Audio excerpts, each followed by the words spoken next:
राधे राधे, जय श्री कृष्णा। है 9 जुलाई 2026।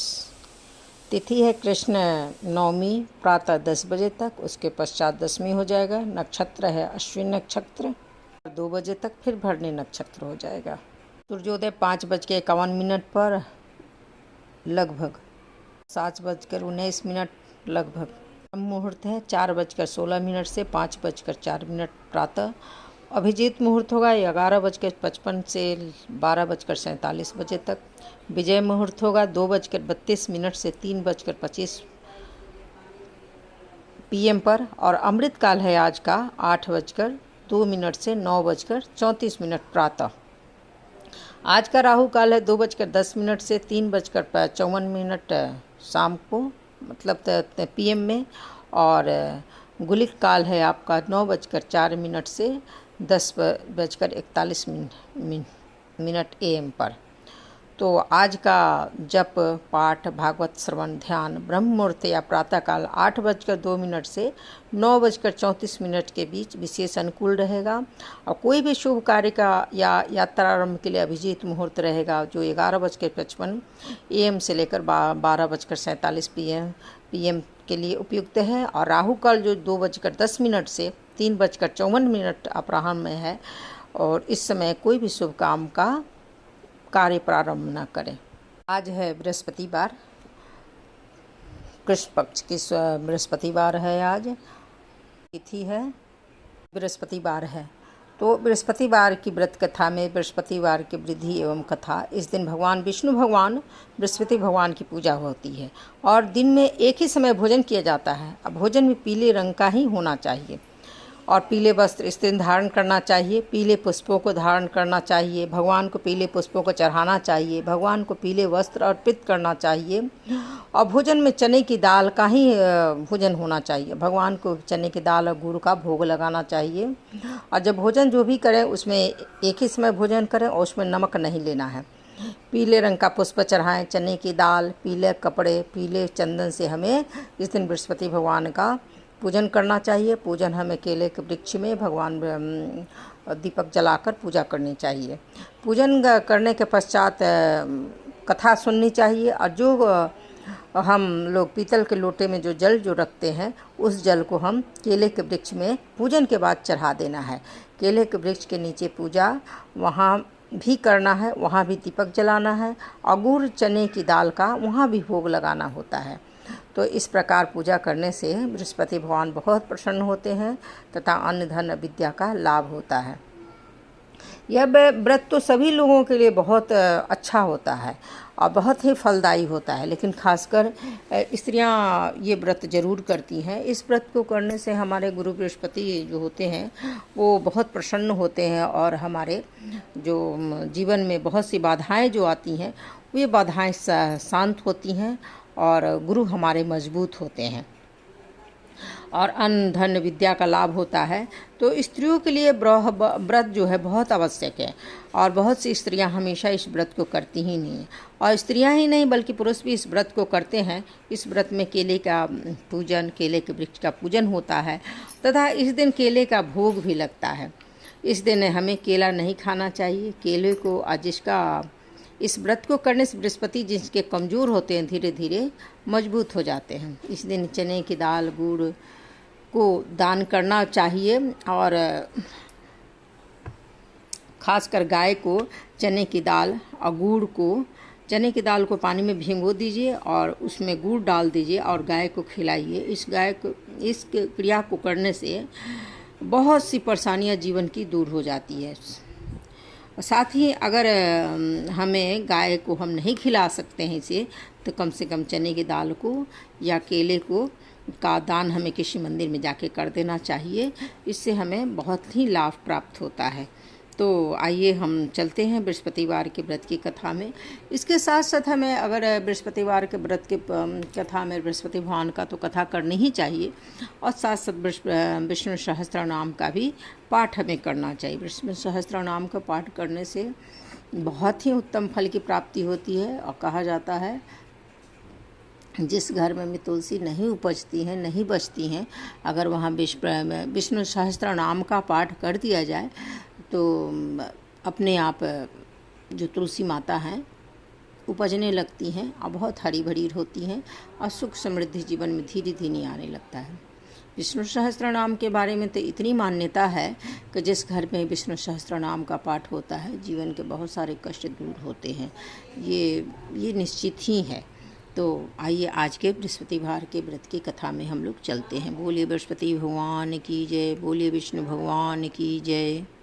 भगवान बृहस्पति देव की पूजा अर्चना करने के लिए बृहस्पतिवार को व्रत करके बृहस्पतिवार की व्रत कथा को पढ़ने अथवा किसी दूसरे स्त्री पुरुष द्वारा सुनने की प्राचीन परंपरा है। बृहस्पतिवार का व्रत करने, व्रत कथा सुनने से स्त्री पुरुष की कहा जाता है कि सभी मनोकामनाएं पूर्ण होती हैं। इस व्रत से धन संपत्ति की प्राप्ति होती है, निसंतानों के पुत्र प्राप्ति होती है, परिवार में सुख शांति बनी रहती है, सभी आनंद पूर्वक रहते हैं। तो व्रत करने की यहाँ विधि बताया है कि बृहस्पतिवार को सूर्योदय के पहले उठना चाहिए, स्नान आदि से निवृत्त होकर भगवान बृहस्पति देव का स्मरण करके व्रत का आरंभ करना चाहिए। उपासक को घर के किसी कक्ष में छोटा अथवा बड़ा पूजा स्थल बनाकर घर के समीप या किसी मंदिर में जाकर भी भगवान बृहस्पति देव की पूजा की जा सकती है। भगवान बृहस्पति देव पीले रंग के पुष्प और पीले रंग की पूजा सामग्री को बहुत पसंद करते हैं, इसलिए स्नान के बाद पीले रंग के वस्त्र धारण करने का बहुत महत्व बताया गया है। पीले रंग के पुष्प, केला और पीले चंदन से भगवान बृहस्पति देव की पूजा का विधान है। बृहस्पतिवार के व्रत में उपासक को पूरे दिन में एक ही समय भोजन करना चाहिए। भोजन में चने की दाल, बेसन और दूसरे पीले रंग के खाद्य पदार्थों का सेवन करना चाहिए। व्रत करने वाले पुरुष बृहस्पतिवार को दाढ़ी और सिर के बाल न बनाएं और पूजा के समय भगवान बृहस्पति देव से जो मनोकामना प्रकट की जाती है वो उस मनोकामना को पूर्ण करते हैं। इस व्रत में व्रत कथा पढ़ने और श्रवण करने का बहुत महत्व है। तो बोले बृहस्पति भगवान की जय, बोले विष्णु भगवान की जय। प्राचीन समय की बात है कि भारत में एक राजा राज्य करता था, जहाँ बड़ा ही प्रतापी तथा दानी था और नित्य प्रति मंदिर में भगवत दर्शन करने जाता था। ब्राह्मण और गुरु की सेवा किया करता था। उसके द्वार से कोई भी याचक निराश होकर नहीं लौटता था। वह प्रत्येक गुरुवार को व्रत रखता एवं पूजन करता था। हर दिन गरीबों की सहायता करता था, परंतु यह सब बातें उसकी रानी को अच्छी नहीं लगती थी। वह न व्रत करती और न किसी को एक भी पैसा दान में देती थी। वह राजा से भी ऐसा करने को मना किया करती थी। एक समय की बात है कि राजा शिकार खेलने वन को चले गए। घर पर रानी और दासी थी। उस समय गुरु बृहस्पति देव साधु के रूप धारण कर राजा के दरवाजे पर भिक्षा मांगने आए। साधु ने रानी से भिक्षा मांगी तो वह कहने लगी, हे साधु महाराज, मैं इस दान पुण्य से बहुत तंग आ गई हूँ। इस कार्य के लिए तो मेरे पतिदेव ही बहुत है। अब आप ऐसी कृपा करें कि सारा धन नष्ट हो जाए तथा मैं आराम से रह सकूं। साधु रूपी बृहस्पति देव ने कहा, हे देवी, तुम बड़ी विचित्र हो। संतान धन से कोई दुखी नहीं होता है, इसको सभी चाहते हैं। पापी व पुत्र धन की इच्छा करता है।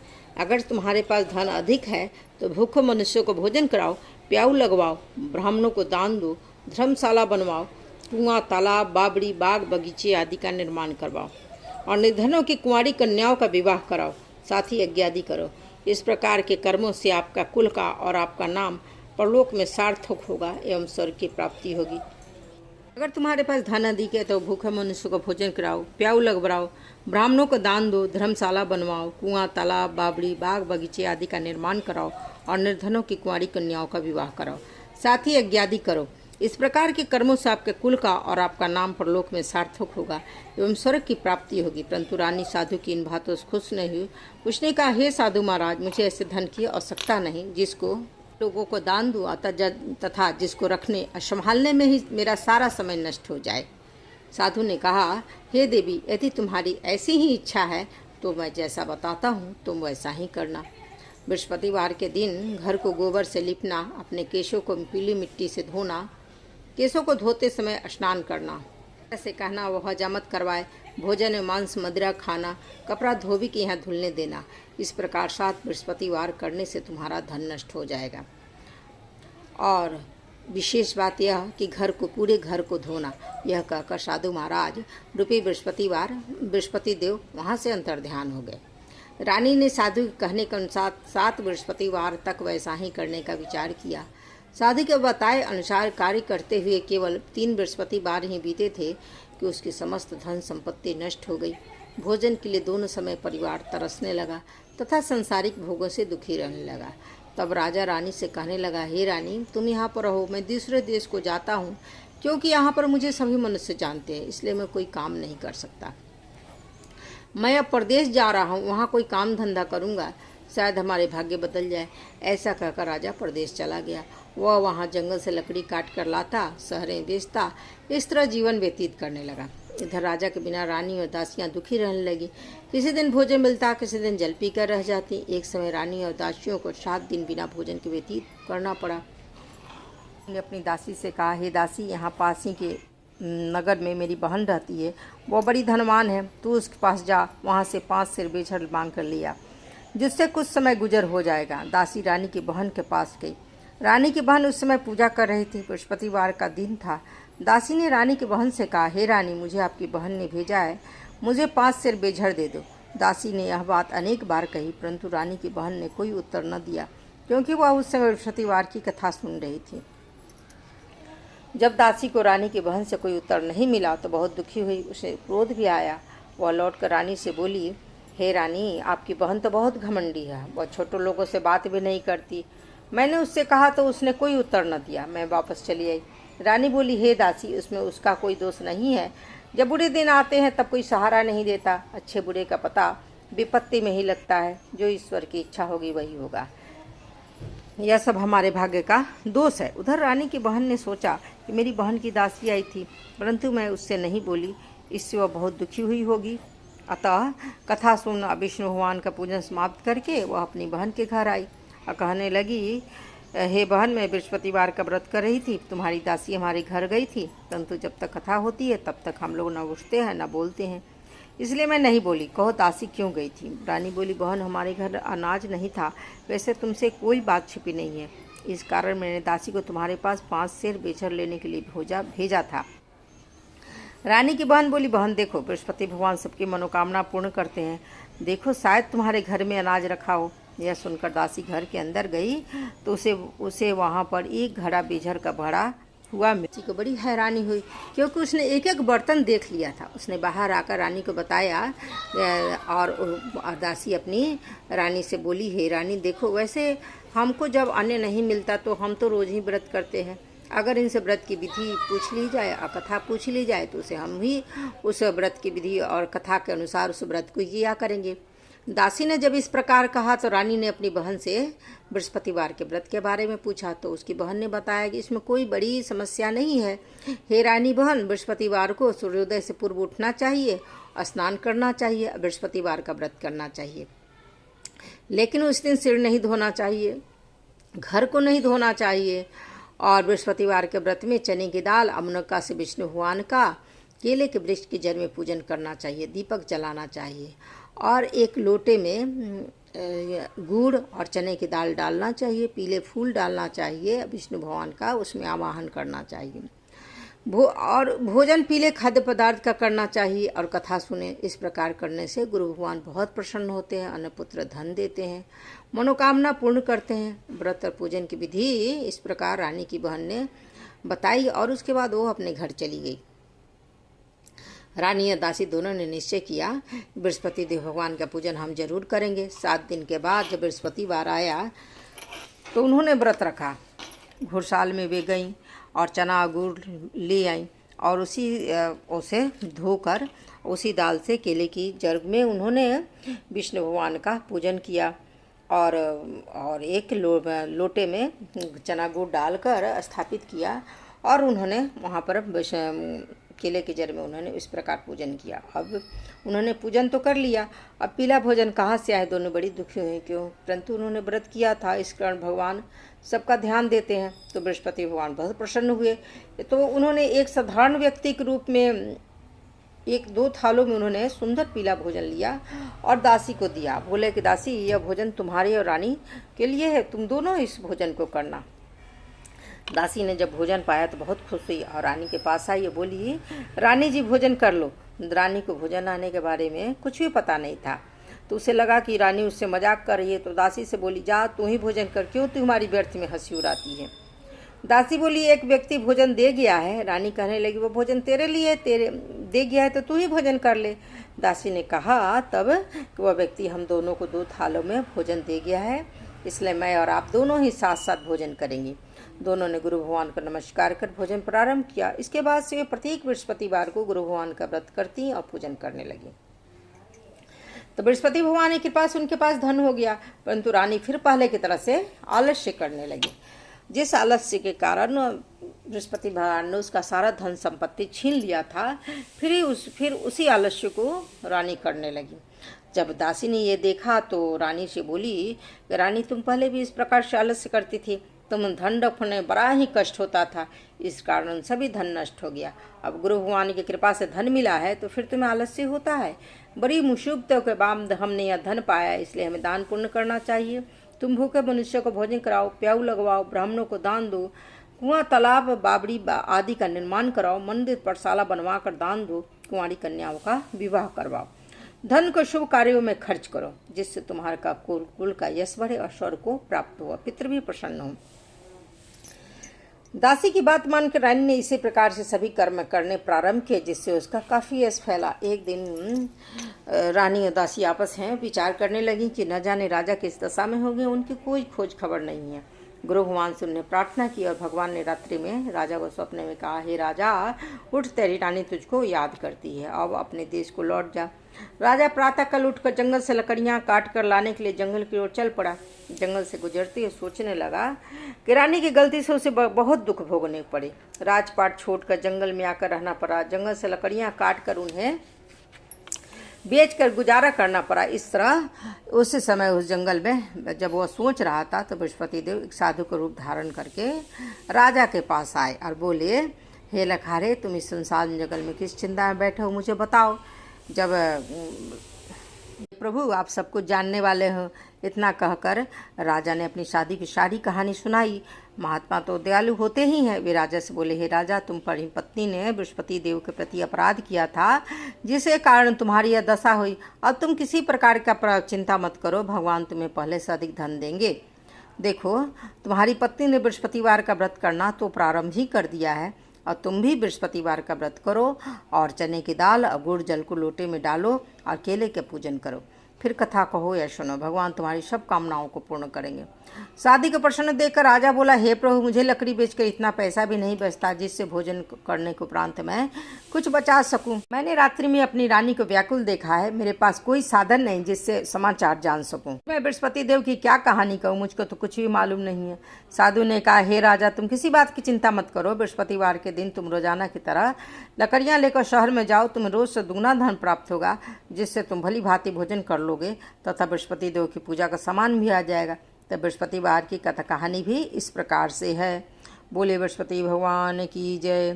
प्राचीन काल में एक बहुत ही निर्धन ब्राह्मण था और उसको कोई संतान नहीं थी। वह नित्य पूजा पाठ करता, परंतु उसकी स्त्री बहुत मलिनता के साथ रहती। वह स्नान करती और न किसी देवता का पूजन करती। प्रातःकाल उठते ही सर्वप्रथम भोजन करती, बाद में कोई अन्य काम करती। ब्राह्मण देवता बहुत दुखी रहते, पत्नी को बहुत समझाते, किंतु कोई उसका परिणाम नहीं निकला। भगवान की कृपा से ब्राह्मण की स्त्री को कन्या उत्पन्न हुई। वह कन्या अपने पिता के घर में बड़ी होने लगी। वह बालिका प्रातः स्नान करती, विष्णु भगवान का पूजन करती, विष्णु भगवान का जप करती और बचपन से बृहस्पतिवार का व्रत करती। अब पूजा पाठ जब समाप्त कर लेती तो स्कूल जाती और स्कूल जाते समय अपनी मुट्ठी में जौ भर के ले जाती और पाठशाला जाने के मार्ग में वही जौ क्या करती कि डालती जाती। सारे जौ उसके सोने के हो जाते और लौटते जब पाठशाला से लौटती तो उन्हें सोने वाले जौं को बीन कर घर ले आती। एक दिन वह बालिका सूप में उन सोने के जौं को फटक कर साफ कर रही थी। तब जब साफ कर रही थी तभी उसकी माँ ने देखा और कहा कि बेटी, सोने का जौ को तुम फटकने के लिए सोने का ही सूप होना चाहिए, बांस का सूप नहीं होना चाहिए। दूसरे दिन गुरुवार था। कन्या ने व्रत रखा और बृहस्पति देव से प्रार्थना किया। कहा कि प्रभु, यदि मैंने सच्चे मन से आपकी पूजा की हो तो मुझे सोने का सूप दे दो। बृहस्पति देव ने उसकी प्रार्थना स्वीकार कर ली। रोजाना की तरह वह कन्या जौ फैलाती हुई स्कूल चली गई। स्कूल से लौटकर जब वह जौ बीन रही थी तो बृहस्पति देव की कृपा से उसे सोने का भी सूप मिला। उसे वह घर ले आई और उससे जौ साफ करने लगी, परंतु उसकी माँ का वही ढंग रहा। एक दिन की बात है, वह कन्या सोने के सूप में जौ को साफ कर रही थी, तो उस समय उस नगर का राजकुमार उधर से होकर निकला। उस कन्या के रूप को और सोने के सूप में जौ को साफ करते देखकर उस कन्या पर वह मोहित हो गया। राजमहल वह आया और भोजन तथा जल त्याग कर उदास होकर वह लेट गया। राजा को जब राजकुमार द्वारा अन्न जल त्यागने का समाचार ज्ञात हुआ तो मंत्रियों के साथ अपने पुत्र के पास गया और बोला, बेटा, तुम्हें किस बात का कष्ट है? किसी ने अपमान किया है अथवा कोई और कारण है तो मुझे बताओ, मैं वही करूँगा जिससे तुम्हें प्रसन्नता हो। राजकुमार ने पिता की बातें सुनी तो बोला, मुझे आपकी कृपा से किसी बात का दुख नहीं है। किसी ने मेरा अपमान नहीं किया है, परंतु मैं उस लड़की के साथ विवाह करना चाहता हूँ जो सोने के सूप में जौ को साफ कर रही थी। जब राजा ने यह सुना तो बड़ा आश्चर्य हुआ और बोला, क्या इस तरह के कन्या का पता तुम ही लगाओ, मैं उसके साथ तुम्हारा विवाह अवश्य करवा दूंगा। राजकुमार ने राजा को उस लड़की घर का पता बताया। मंत्री उस लड़की के घर गया, राजा का आदेश ब्राह्मण को सुनाया। कुछ ही दिन बाद ब्राह्मण की कन्या का विवाह राजकुमार के साथ संपन्न हो गया। कन्या के घर से जाते ही ब्राह्मण देवता घर में पहले की भांति गरीबी का निवास हो जाता है। अब भोजन के लिए अन्न भी बड़ी मुश्किल से मिलता था। एक दिन दुखी होकर ब्राह्मण मेरी पुत्री से मिलने पहुंचा। बेटी ने पिता की दुखी अवस्था को देखा, अब माँ का समाचार पूछा। ब्राह्मण ने सभी हाल कहा। कन्या ने बहुत सा धन देकर अपने पिता को विदा कर दिया। इस तरह ब्राह्मण का कुछ समय सुखपूर्वक व्यतीत हुआ, लेकिन कुछ दिन बाद फिर वही हाल हो गया। ब्राह्मण फिर अपनी कन्या के यहाँ गया और सभी हाल कहा तो पुत्री बोली, पिताजी, आप माता जी को यहाँ लिवा लाओ, मैं उन्हें वह विधि बता दूंगी जिससे गरीबी दूर हो जाएगी।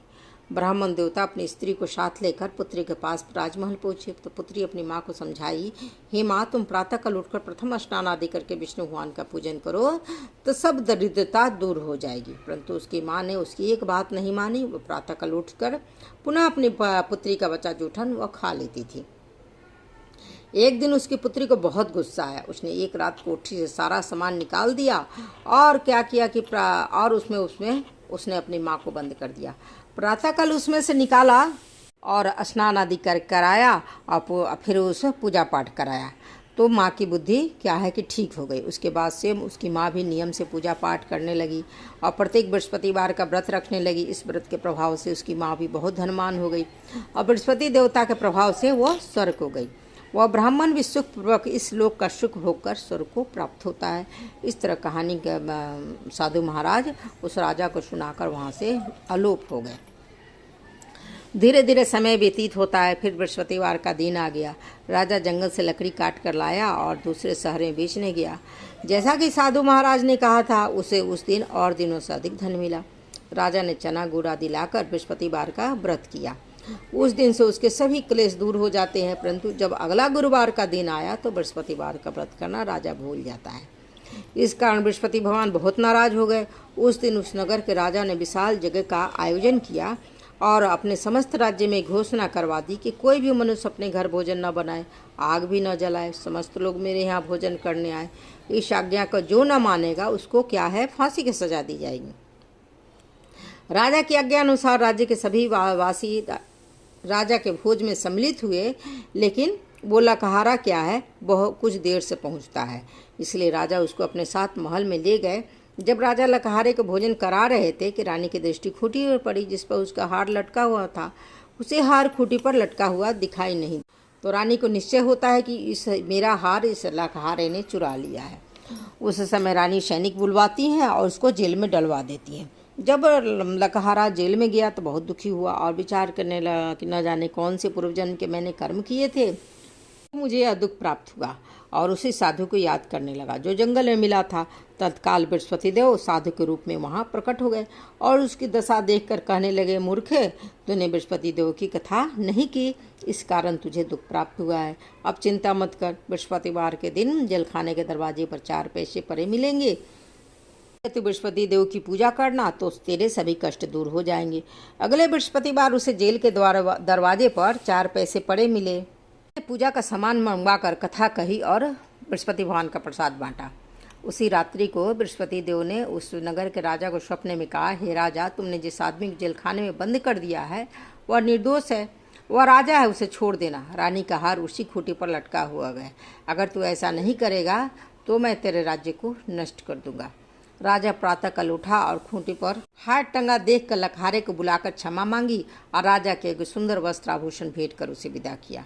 गुरुदेव की आज्ञा के अनुसार राजा अपने नगर को चल दिया। राजा जब नगर के निकट पहुंचा तो बड़ा आश्चर्य हुआ। नगर में पहले से अधिक बाग, तालाब, कुएं, बहुत सी धर्मशालाएं, मंदिर आदि बन गए थे। राजा ने पूछा, किसका बाग और धर्मशाला है? तो नगर के सब लोग कहने लगे, यह सब राजा, रानी और दासी द्वारा बनवाए गए हैं। राजा को बड़ा आश्चर्य होता है, गुस्सा भी आता है। जब रानी ने खबर सुनती है कि राजा आ रहे हैं तो उसने अपनी दासी से कहा, दासी देखो, राजा हमको कितनी बुरी हालत में छोड़ गए थे और हमारी ऐसी हालत देखकर कहीं वे वापस नहीं लौट जाए, इसलिए तू दरवाजे पर खड़ी हो जा। तब राजा ने रानी की आज्ञा अनुसार दासी दरवाजे पर खड़ी हो गई। जब राजा आए तो उन्हें अपने साथ महल में लिवा गई। तब राजा ने क्रोध करके अपनी तलवार निकाली और पूछा, बताओ यह धन तुम्हें कैसे प्राप्त हुआ? तो रानी ने बताया, हम यह सब धन बृहस्पति देव के व्रत के प्रभाव से प्राप्त हुआ है। राजा ने तब निश्चय किया कि 7 रोज बाद तो सही बृहस्पति देव का पूजन करते हैं, परंतु मैं रोजाना दिन में 3 बार कथा कहा करूँगा तथा रोज व्रत किया करूँगा। अब हर समय राजा के दुपट्टे में चने की दाल बंधी रहती और दिन में 3 बार वह कथा कहता। रोज राजा ने विचार किया, चलो अपनी बहन के यहाँ होने से आते हैं। इस तरह निश्चय कर राजा घोड़े पर सवार होकर अपनी बहन के चल दिया। मार्ग में देखा कुछ आदमी मुर्दे को लिए जा रहे हैं। उन्हें रोककर राजा कहने लगा, अरे भैया, मेरी बृहस्पतिवार की कहानी सुन लो। तो वे बोले, लो, हमारा तो आदमी मर गया, इसको अपनी कथा की पड़ी है। परंतु कुछ आदमी बोले, अच्छा कहो, हम तुम्हारी कथा भी सुन लेंगे। राजा ने दाल निकाली और कथा कहनी शुरू की। जब कथा आधी हुई तो मुर्दा हिलने लगा। जब कथा समाप्त हुई तो राम राम करके वह मुर्दा खड़ा हो गया। राजा आगे बढ़ा। चलते चलते शाम हो गई। मार्ग में उसे किसान खेत में हल चलाता हुआ मिला। राजा उससे बोला, अरे भैया, तुम मेरी बृहस्पतिवार की कहानी सुन लो। किसान बोला, जब तक मैं तेरी कथा सुनूंगा तब तक 4 हरैया जोत लूंगा। जा अपनी कथा किसी और को सुनाना। राजा आगे बढ़ा। राजा के आगे बढ़ते ही बैल पछाड़ खाकर गिर गए और किसान के पेट में बहुत जोर से दर्द होने लगा। उसी समय किसान की पत्नी रोटी लेकर आती है। उसने देखा तो सारे हाल समाचार पूछा। तो सभी हाल समाचार उस किसान ने बताया। तो वो किसान की पत्नी दौड़ी दौड़ी घुड़सवार के पास गई और उससे बोली, मैं तेरी कथा सुनूंगी, तू अपनी कथा मेरे खेत पर चलकर कहना। राजा लौटा और बुढ़िया खेत पर जाकर कथा कही। जिसके सुनते ही बैल उठ खड़े हुए। किसान के पेट का दर्द भी बंद हो गया। राजा अपनी बहन के घर पहुंचा। बहन ने भाई का खूब स्वागत किया। दूसरे रोज प्रातःकाल राजा जगा तो देखता है कि सभी लोग यहाँ भोजन कर रहे हैं। राजा ने अपनी बहन से पूछा, कोई भी ऐसा व्यक्ति नहीं है जिसने भोजन न किया हो, जो मेरी बृहस्पतिवार की कहानी सुन ले? तो बहन बोली, भैया, ये देश ऐसा ही है, पहले यहाँ लोग भोजन करते हैं, बाद में कोई अन्य काम करते हैं। अगर कोई पड़ोस में हुआ है तो देख के आती हूँ। ऐसा कहकर बहन देखने चली गई, परंतु उसे कोई भी ऐसा व्यक्ति नहीं मिला जिसने भोजन न किया हो। फिर वह एक कुम्हार के घर गई जिसका लड़का बीमार था। उसे मालूम हुआ उसके यहाँ 3 दिन से किसी ने भोजन न किया है। रानी ने अपनी भाई से कथा सुनने के लिए कुम्हार से कहा। वह तैयार हो गया। राजा ने जाकर बृहस्पतिवार की कथा कही, जिसको सुनकर उसका लड़का ठीक हो गया। अब तो राजा की प्रशंसा होने लगती है। कुछ दिन के बाद राजा एक दिन अपनी बहन से बोला, बहन, मैं अपने घर को चाहूँगा, तुम भी मेरे साथ चलो। राजा की बहन ने अपनी सास से जाने के लिए आज्ञा मांगी तो सास बोली, चली जाओ, परंतु अपने बच्चों को मत ले जाना, क्योंकि तेरे भाई को कोई भी संतान नहीं है। बहन ने भाई से कहा, भैया, मैं तो चलूँगी, परंतु कोई भी बच्चा नहीं जाएगा। राजा ने कहा, जब कोई बालक नहीं चलेगा तो तुम ही चलकर क्या करोगी? दुखी मन से राजा अपने नगर को लौट आता है। राजा ने अपनी रानी से कहा, हम सब निसंतान हैं, इसलिए कोई हमारे घर आना पसंद नहीं करता। इतना कहो बिना भोजन आदि किए सैया पर लेट गया। रानी बोली, हे प्रभु, बृहस्पति देव ने हमें सब कुछ दिया है, वे हमें संतान ही अवश्य देंगे। उसी रात बृहस्पति देव ने राजा से कुछ सपने में कहा, हे राजा, उठ जा, सभी सोच को त्याग दे, तेरी रानी गर्भवती है। राजा को यह जानकर बड़ी खुशी हुई। 9वें महीने रानी के गर्भ से एक सुंदर पुत्र पैदा होता है। जब राजा की बहन ने सुंदर समाचार सुना तो बहुत खुश हुई तथा बधाई लेकर अपने भाई के यहाँ आई। तभी रानी ने कहा, घोड़ा चढ़कर तो नहीं है, गद्दा चढ़ी आई। तो राजा की बहन बोली, भाभी, मैं इस प्रकार नहीं कहती तो तुम्हें औलाद कैसे मिलती? बृहस्पति देव ऐसे ही हैं, जिसके मन में जो कामनाएं रहती हैं सभी को पूर्ण करते हैं।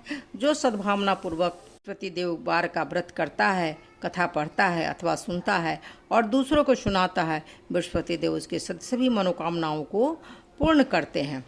बृहस्पति देव उसकी सदैव रक्षा करते हैं। जो संसार में सद्भावना और सच्चे हृदय से बृहस्पति देव का पूजन करते हैं, उनकी सभी मनोकामनाएं उसी प्रकार पूर्ण होती हैं जैसे राजा और रानी ने बृहस्पति देव की कथा का गुणगान किया।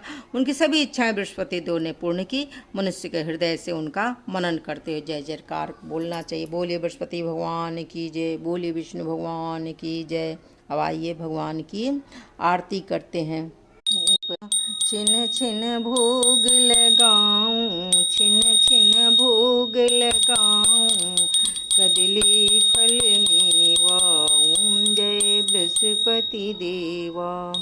तुम पूरन परमात्मा, तुम अंतर्यामी, प्रभु तुम अंतर्यामी। जगत पिता जगदीश्वर, जगत पिता जगदीश्वर, तुम सबके स्वामी। ओम जय बृहस्पति देवा।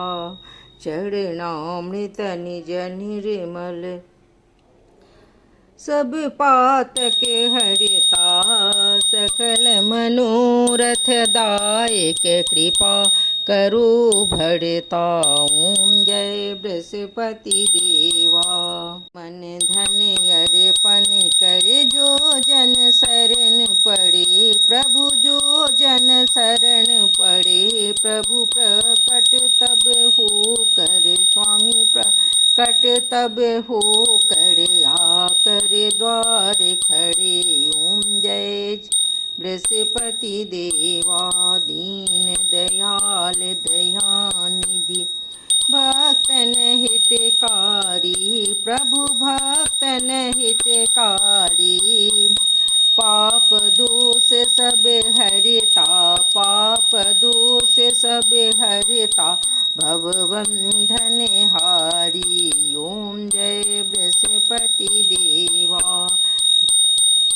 सकल मनोरथ दायक, सब संशय तारो, प्रभु सब संशय तारो। विषय विकार मिटाओ, विषय विकार मिटाओ, संतन सुखकारी। ओम जय बृहस्पति देवा।